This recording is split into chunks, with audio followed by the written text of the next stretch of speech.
എന്റെ ഡ്രോയിങ് പഠനത്തിന്റെ second day of ക്ലാസ്സിലേക്ക് എല്ലാവർക്കും സ്വാഗതം. അപ്പൊ സെക്കൻഡ് സാറ്റർഡേ ആയതുകൊണ്ട് തന്നെ നല്ല ഉറക്കമായിരുന്നു. അങ്ങനെ ഞാനൊരു 7 മണിയൊക്കെ ആയപ്പോഴത്തേക്ക് എണ്ണീറ്റു. അമ്മയ്ക്ക് ജോലി ഉള്ളതുകൊണ്ട് അമ്മ പോയിട്ടുണ്ടായിരുന്നു കേട്ടോ. അങ്ങനെ കുറച്ച് മീൻ കറിയൊക്കെ വെച്ചു. പിന്നെ തലേന്ന് ചപ്പാത്തിയുടെ പാക്കറ്റ് ഒക്കെ മേടിച്ചു വെച്ചുകൊണ്ട് രാവിലെ ബ്രേക്ക്ഫാസ്റ്റ് സൂപ്പറായിട്ട് സിമ്പിൾ ആയിരുന്നു. അങ്ങനെ കുറച്ച് ചപ്പാത്തിയൊക്കെ ചുട്ടുവെച്ചു. കാരണം ഏട്ടൻ എണീക്കുമ്പോൾ എന്തെങ്കിലും കഴിച്ചോട്ടെ, പാവമല്ലേ എന്നൊക്കെ കരുതി ചുട്ടുവെച്ചില്ലെങ്കിലും കുഴപ്പമില്ല, അവർ കഴിച്ചോളും ഉണ്ടാക്കിയിട്ട്. എങ്കിലും എനിക്ക് ടൈം ഉണ്ടായതുകൊണ്ട് ഞാൻ ചപ്പാത്തിയൊക്കെ ചുട്ടുവെച്ചു. അപ്പോഴത്തേക്ക് മീൻകറിയൊക്കെ സെറ്റ് ആയിട്ടുണ്ട്.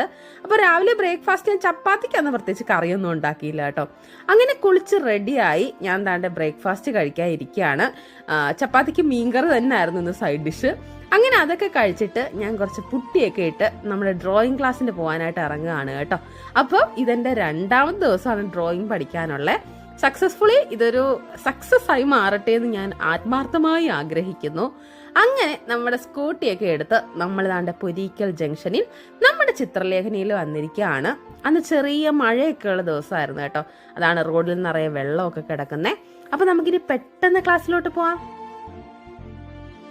ഫ്രണ്ടിൽ വിക്സിന്റെ ഇൻഹേലറൊക്കെ കിടക്കുന്നത് തുറന്നൊക്കെ പോയേക്കുന്നു കേട്ടോ. വണ്ടിയിൽ ഇരുന്നപ്പോ പോയതാന്ന് തോന്നുന്നു. ചെറിയൊരു പനിയുടെ ഒരു കോൾ ഉണ്ടായിരുന്നു കേട്ടോ, അതുകൊണ്ട് എടുത്ത് വെച്ചതാണ്.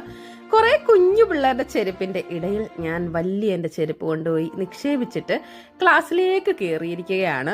അങ്ങനെ ക്ലാസ്സിൽ കയറിയ ഉടനെ നല്ല കുട്ടിയായിട്ട് ഞാൻ എൻ്റെ ബുക്കും അതുപോലെ തന്നെ എൻ്റെ കയ്യിലുള്ള എൻ്റെ ആയുധങ്ങളും ഒക്കെ എടുത്ത് നിരത്തി വെച്ചിട്ടിരിക്കുകയാണ്. പിന്നെ എന്നൊരു സന്തോഷ വാർത്തയുണ്ട്, എനിക്ക് പുതിയ 2 എക്യുപ്മെന്റ്സ് കിട്ടി മക്കളെ.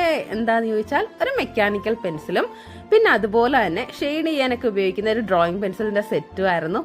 ആദ്യമായിട്ടാണ് ഇതൊക്കെ എൻ്റെ കയ്യിലോട്ട് കിട്ടിയത്. I M so happy. ഞാൻ ഭയങ്കര ഹാപ്പി ആയിരുന്നു കേട്ടോ. പിന്നെ നേരെ എനിക്ക് ആർഷ ഈ വട്ടം വരയ്ക്കാൻ തന്നിട്ടുള്ളത് ട്രീസിന്റെ കുറെ സെറ്റ്സ് ആയിരുന്നു.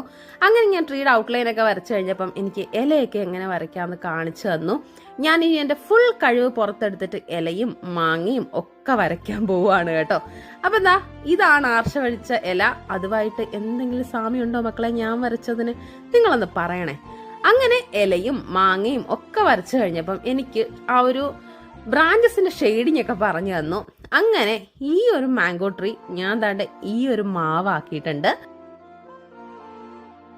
അങ്ങനെ നമ്മുടെ മാവ് കംപ്ലീറ്റ് ആക്കിയപ്പോഴത്തേക്കും എനിക്കടുത്തത് ഒരു പ്ലാവാണ് മക്കളെ കിട്ടിയത്. അങ്ങനെ ഞാൻ ആ പ്ലാവിന്റെ ഔട്ട്ലൈൻ കാര്യങ്ങളൊക്കെ വരച്ചു കഴിഞ്ഞപ്പോഴത്തേക്ക് ആർഷ എനിക്ക് എങ്ങനെ ഇല വരയ്ക്കാമെന്നും അതുപോലെ തന്നെ ചക്ക എങ്ങനെ വരയ്ക്കുന്നതെന്നൊക്കെ പറഞ്ഞു തന്നു. ഇത് എൻ്റെ സാറിന്റെ മക്കളാണ് കേട്ടോ. ഒരാളോടുണ്ട്, ഞാൻ കാണിച്ചു തരാം. അപ്പം പഠിപ്പിച്ച ആളുടെ മക്കളുടെ കൂട്ടിരുന്ന് പഠിക്കാനുള്ളൊരു ഭാഗ്യം കൂടി എനിക്ക് കിട്ടി കേട്ടോ. അപ്പം നമ്മൾ താണ്ടെ ഏകദേശം ഇലയൊക്കെ ഒന്ന് സെറ്റ് ആക്കിയിട്ടുണ്ട്.